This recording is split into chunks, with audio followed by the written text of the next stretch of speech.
Hello, everyone. Welcome back to Nails Before Films, and Merry Christmas to some of you. For the third movie of my year-end review, I'll be talking about the second biggest hit this year, the Super Mario Bros. Movie. This movie is again complicated, but not in the same sense as Barbie. Well, Barbie is complicated because of the politics behind it and how people can have different interpretations. Super Mario is very simple and inoffensive. I mean, come on. The film is made by the studio that made Minions, so it's honestly not that complicated. What's complicated is how critics see this movie and how gamers see this movie.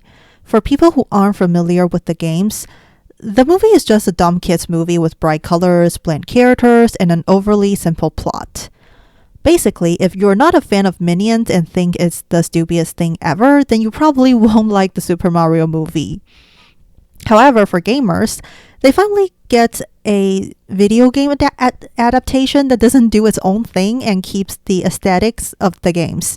People are sick and tired of Hollywood thinking they know best and changing things, sometimes to the point that the original game is not recognizable anymore. In that aspect, you can really tell that the Super Mario movie aims to please gamers. There are so many Easter eggs in this movie that will make gamers go crazy, and the things they added to adapt Super Mario into a film are generally respectful. That being said, what's my thought on the movie, you might ask?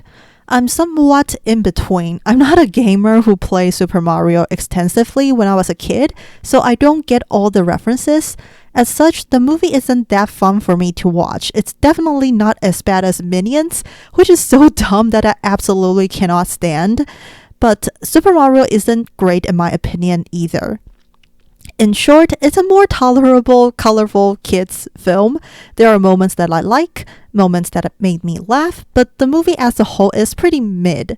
However, I understand why people like it so much, and I don't agree with some critics who think it's too video gamey. Being video gamey is exactly why people like it, and something video game adaptations should try to do. I'm somewhat of a gamer myself, so when I go see a film adaptation of a game, I expect it to be faithfully adapted to the best of the crew's abilities. I don't want to see some weird reimagining that changes everything we like about the game. So I would say Super Mario is a good adaptation. But because I'm not its target audience, I didn't fully enjoy it, which is kind of a shame. First, let's talk about the story. Super Mario isn't a game that's huge on plot, so I was wondering how they would adapt it into a feature-length film.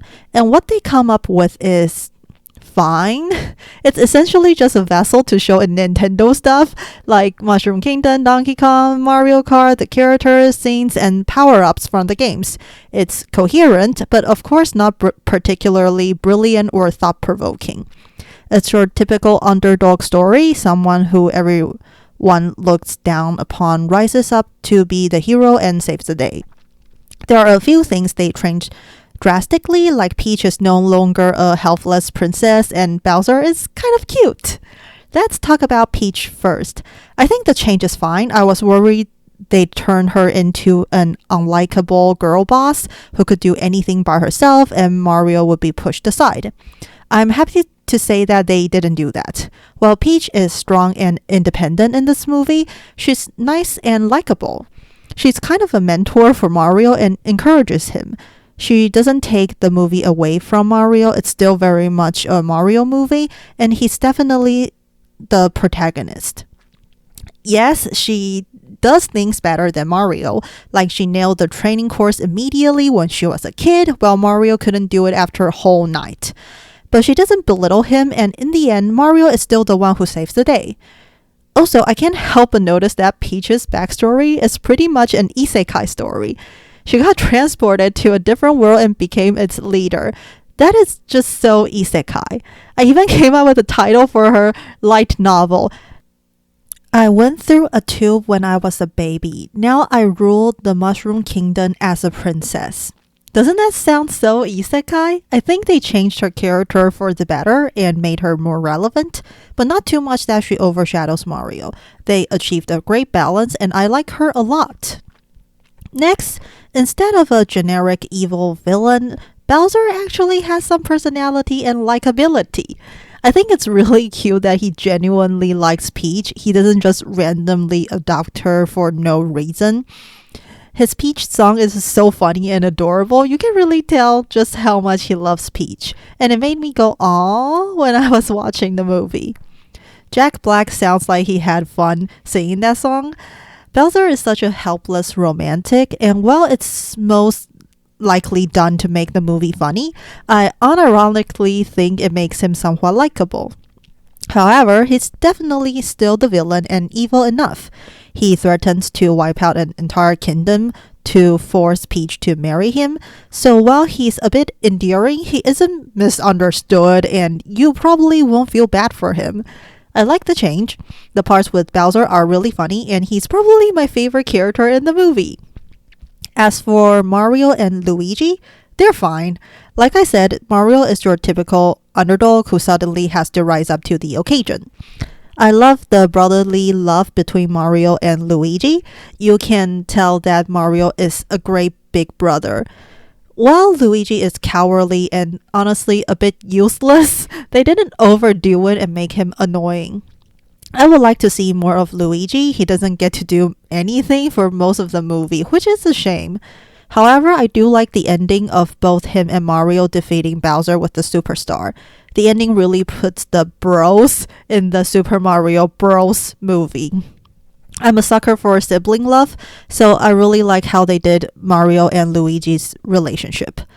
But I have to say, I have no idea why they cast Chris Pratt to voice Mario.